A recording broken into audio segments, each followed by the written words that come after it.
जय हिंद दोस्तों, रक्षित खन्ना के इस चैनल में आपका स्वागत है। दोस्तों आज के इस वीडियो में मैं आपको एक जजमेंट के बारे में समझाने जा रहा हूं जो दोस्तों आया है AFT नई दिल्ली की तरफ से।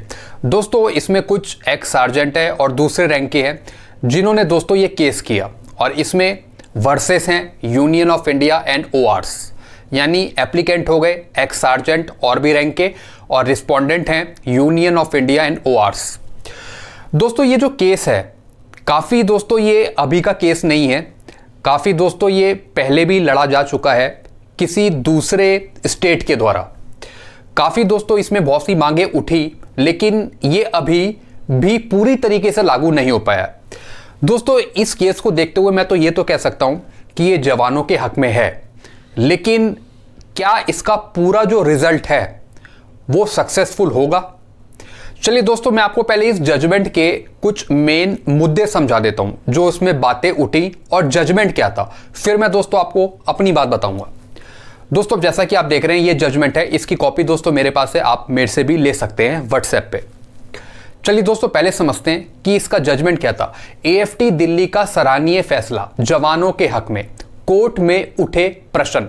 दोस्तों कोर्ट में क्या प्रश्न उठे पहले हम ये समझते हैं।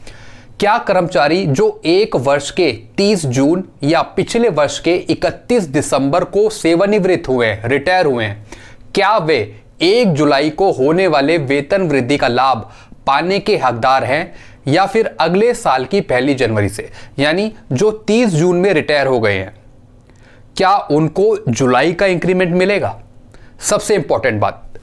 ऐसी दोस्तों दूसरा प्रश्न, हमारे पास न्याय निर्णय के लिए इसी तरह के कई मामले लंबित हैं। दोस्तों ये सिर्फ एक ही मामला नहीं है, बहुत से दोस्तों ये पेंडिंग केसेस हैं कि जो भी 30 जून में रिटायर हुए क्या उन्हें जुलाई का इंक्रीमेंट मिलेगा, जिनमें आवेदक या तो किसी विशेष वर्ष के 31 दिसंबर या 30 जून को सेवानिवृत्त हुए हैं।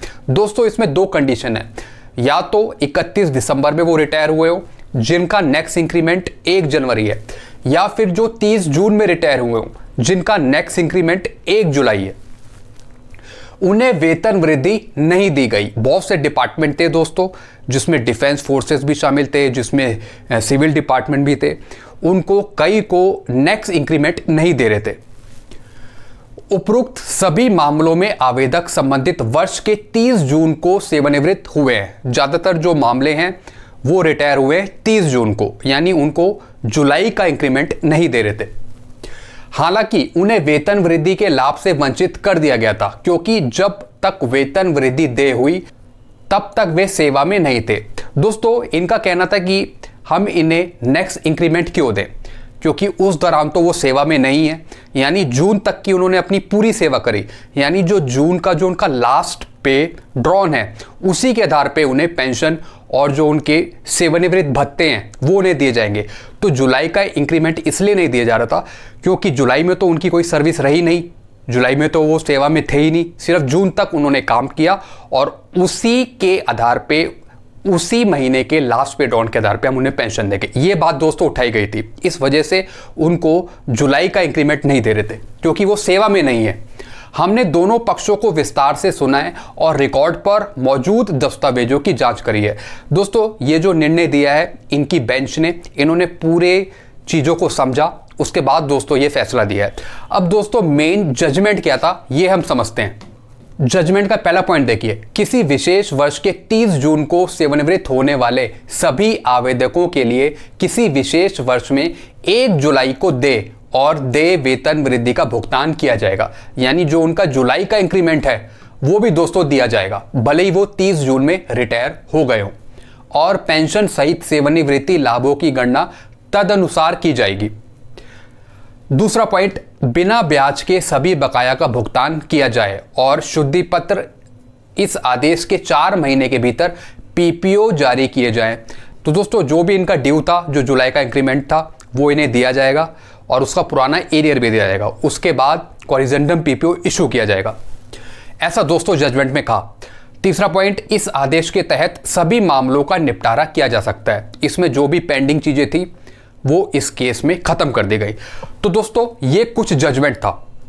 अब दोस्तों मैं अपने डिपार्टमेंट का आपको एक उदाहरण देता हूं। हमारे सिविल डिपार्टमेंट में किसी को भी जुलाई का इंक्रीमेंट नहीं दिया जा रहा। यानी अगर 30 जून में कोई पेंशनर रिटायर हुआ है तो सिर्फ 30 जून का जो उसका लास्ट पे सर्टिफिकेट है उसमें जो उसकी बेसिक पे अमाउंट है उसी के आधार पे हम उनकी पेंशन, कम्यूटेशन और ग्रेजुइटी बना रहे हैं। जुलाई का उन्हें कोई इंक्रीमेंट नहीं दिया जा रहा। अब दोस्तों और भी बहुत से डिपार्टमेंट हैं, उनको भी इस सेवा का लाभ नहीं दिया जा रहा। अब दोस्तों एक और चीज मैं आपको समझाना चाहूंगा, ये तो मैंने आपको कुछ जजमेंट की बातें बताई दोस्तों, इसी जजमेंट में एक बी पॉइंट है, अगर आप ध्यान से पढ़ें। While extending such benefit, a clause shall be incorporated to the effect that in case the Honorable Supreme Court takes a different view in the civil appeal arising out of SLP, ये number दोस्तों एक supreme court में एक appeal थी पुरानी जिसका number था 4722/2021। The applicant shall be under obligation to refund the entire benefit without any demur। दोस्तों अब इस अपील का जो मैं रेफरेंस दे रहा हूं आपको वो समझने लायक है। इस अपील का दोस्तों जो रेफरेंस था वो ये था, आप ये देख रहे हैं अपील नंबर। दोस्तों सिर्फ AFT का निर्णय ही फाइनल नहीं होता, इसमें सरकार क्या कर रही है, गवर्नमेंट कितना आपको दे सकती है, या फिर सुप्रीम कोर्ट का भी दोस्तों इसमें हाथ रहता है।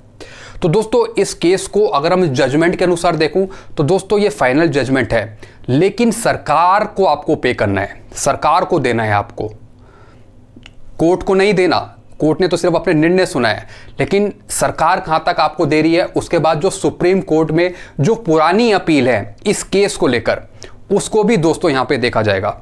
तो दोस्तों ऐसी एक पुरानी अपील थी सुप्रीम कोर्ट की जिसमें क्या लिखा है, the honourable supreme court passed an order recently on 5/4/2021 directing that the pension shall be granted to the respondent therein on the basis of the last pay drawn as on 30 June 2014। माननीय उच्चतम न्यायालय ने हाल में ही 5/4/2021 को एक आदेश पारित किया, ये निर्देश देते हुए कि इसमें प्रतिवादियों को पेंशन 30 जून 2014 को अंतिम आहरित वेतन के आधार पर प्रदान की जाएगी। यानी जून का जो उनका लास्ट पे सर्टिफिकेट है उसके आधार पर दोस्तों इनके पेंशन भत्ते जारी होंगे, उनको वो दिए जाएंगे। तो दोस्तों इस निर्णय को भी दोस्तों यहां पे देखा जाएगा। दोस्तों इस निर्णय को मैं जब तक फाइनल नहीं मानूंगा जब तक सरकार के ऑर्डर पास नहीं होते या फिर आर्म्ड फोर्स के ऑर्डर पास नहीं होते हैं इस पर, डिफेंस फोर्सेस के, क्योंकि दोस्तों AFT ने तो अपना जजमेंट लागू कर दिया। इसमें जो पुरानी जो अपील्स हैं सुप्रीम कोर्ट की वो भी दोस्तों यहाँ पे देखी जाएगी। जब तक जवानों के खाते में पैसा नहीं आता तब तक दोस्तों मैं इसे फाइनल नहीं मानूंगा। भले ही AFT ने अपना निर्णय दे दिया है, पैसा आपको सरकार ने देना है। तो दोस्तों यहाँ पे सरकार की और सुप्रीम कोर्ट की सबसे बड़ी अहम भूमिका है। सबसे इंपॉर्टेंट दोस्तों पार्ट जो है वो सुप्रीम कोर्ट का और गवर्नमेंट का है।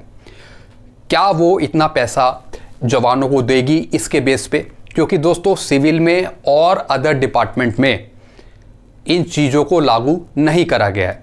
अगर मान लीजिए अगर कोई 30 जून में रिटायर हो रहा है तो सिर्फ जून का जो उसका जो लास्ट पे सर्टिफिकेट है उसी के आधार पे उसके बाकी चीज़ें निर्धारित हो रही हैं। जुलाई का इंक्रीमेंट नहीं दिया जा रहा है। तो दोस्तों देखते हैं कि कब तक जवानों के खाते में पैसा आता है इसका, और मैं तो यही मानूंगा कि ये लागू हो जाए, हर एक के लिए लागू हो जाए और इसका बेनिफिट मिले। तो दोस्तों बाकी देखते हैं कि सरकार क्या करती है और दोस्तों जो डिपार्टमेंट है वो क्या इस पर ऑर्डर निकालता है। दोस्तों फाइनल तभी माना जाएगा जब गवर्नमेंट इस पर कोई ऑर्डर निकालती है, जब इसका बेनिफिट दिया जाएगा। तो दोस्तों अगर आपको ये वीडियो अच्छा लगता है वीडियो को लाइक करें और दोस्तों चैनल को सब्सक्राइब कर सकते हैं। Thank you so much.